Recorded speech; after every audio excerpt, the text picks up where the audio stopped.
সেই যে বললাম, ডেলি যদি 1% যদি পরিবর্তনের সিদ্ধান্ত নাও, তুমি নামের ব্যক্তিটা 365% পরিবর্তন হয়ে যাবে আগামী 1 বছর পরে।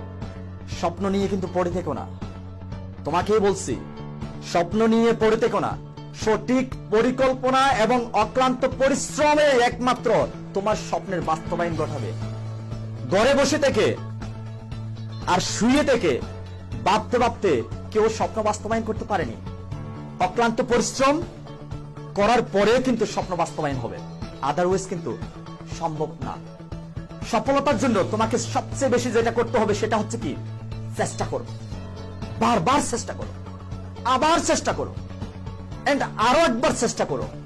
আমি বলবো আগামী দিন আবার চেষ্টা করো, এরপরে বলবো ভিন্নভাবে তুমি চেষ্টা করো। এমন কাউকে তুমি খুঁজে নাও যে কাজটা সম্পন্ন করেছে, যে সেই ফিল্ডে